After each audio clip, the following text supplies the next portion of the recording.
Mes enfants, que le bon Dieu vous protège, il vous donne la santé et la joie, la prospérité Keneratson, la grandeur de Abraham et de Yitzhak Abinu alav shalom. Ils avaient une façon de servir le bon Dieu avec du nouveauté. Chaque matin, il y a le matin. On ne s'habitue pas avec le matin. Chaque matin, lorsqu'on se réveille, on fait une bracha. Merci Hachem que mes yeux sont ouverts. Merci Hachem que je peux marcher. Merci Hachem que je peux entendre. Merci Hachem que je vis.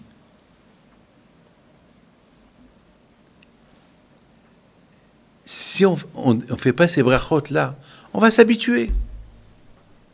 On va s'habituer à la vie, c'est normal, on vit.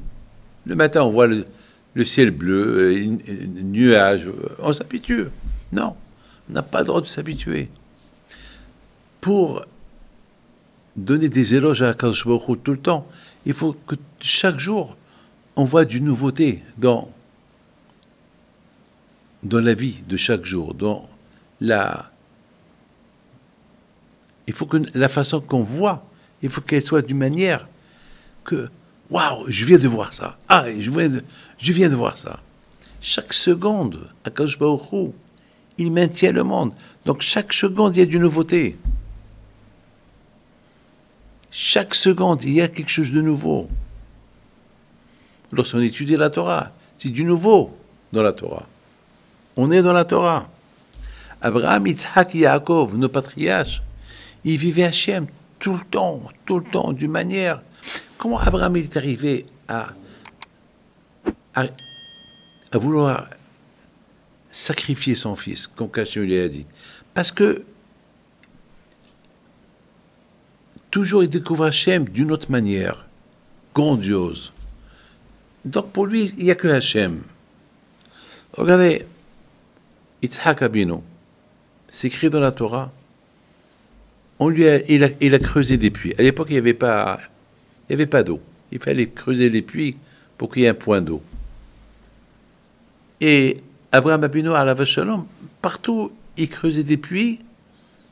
Bien sûr, il s'assurait qu'ils sont en sécurité pour que les gens qui passent, il y a de l'eau. Ils puissent boire. C'est pas comme aujourd'hui, il y a de l'eau de partout, des bouteilles d'eau, Eden, l'eau d'Évian. Non. À l'époque, c'était pas facile. Et on voit que Yitzhak Abinu, toujours, il a creusé les puits et les Pélishtim, il les a fermés. Encore, il a creusé les puits et les Pélishtim, il les a fermés. Encore, jusqu'à un moment donné, on lui a donné la bonne nouvelle, ça y est, personne ne ferme les puits. Il y a des gens, Yitzhak aurait pu, pourquoi je me casse la tête? Je veux faire du bien. Voilà, j'ai creusé un puits. Et les ennemis, ils les ont fermés. Alors, une deuxième fois, alors ça y est, pourquoi je me casse la tête? Non. Parce qu'ils ne pensent pas à ces ennemis qui ferment le puits. Ils pensent à ceux qui ont soif, les pauvres. Alors, je vais faire encore un effort pour l'ouvrir. Dans la vie, il ne faut pas s'habituer. Progresser tout le temps. Dans la vie, on progresse tout le temps.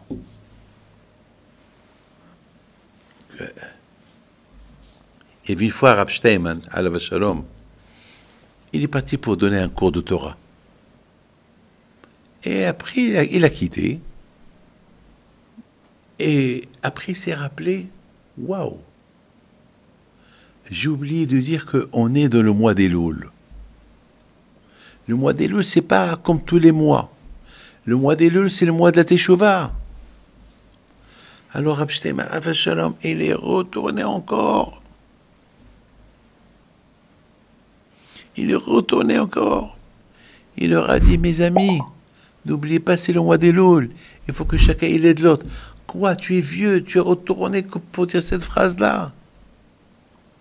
Eh bien, justement, mes amis, je pense que Rav Steinman alav shalom, il voulait que, il ne faut pas que que ceux qui ont écouté son cours de Torah, ils écoutent le cours de Torah par habitude. Alors, il a fallu qu'ils sortent et qu'ils retournent pour leur dire, n'oubliez pas d'aider, que chacun il doit aider l'autre. Mais tout le monde le sait, tout le monde sait qu'il faut aider l'autre. Ouais, mais malheureusement, personne ne le fait. Personne ne le fait. Alors le fait que Rabbi Shlomo il est retourné, il l'a redit, ça a fait un impact. Waouh! Un vieux tzaddik qui l'a quitté, qui est retourné de chez lui, pour nous ajouter cette phrase-là. Mes amis, c'est ça la vie. La vie toujours, il faut qu'on vit au-delà de l'habitude. On rentre chaque fois à la maison, on voit la même femme. Non, il faut toujours voir en elle un côté positif, pas un côté négatif. Mes amis, beaucoup des fois, on voit que le côté négatif chez les gens. Mais pourquoi on ne voit pas les côtés on voit les côtés négatifs chez les gens. Pourquoi on ne voit pas les côtés positifs chez les gens? Pourquoi avec le négatif? Avec que le bon Dieu vous protège et qu'on voit toujours les côtés positifs chez les gens. Comme Abraham, Isaac et Jacob, que toute leur vie, ils ne voyaient que le côté positif. Et pourtant, ils étaient idolâtres, ces gens-là. Et Abraham, Isaac et Jacob, ils ne voyaient pas le côté positif, négatif de ces gens-là. Ils voyaient le potentiel qu'ils peuvent avoir. Et chacun d'eux, il a un bon potentiel.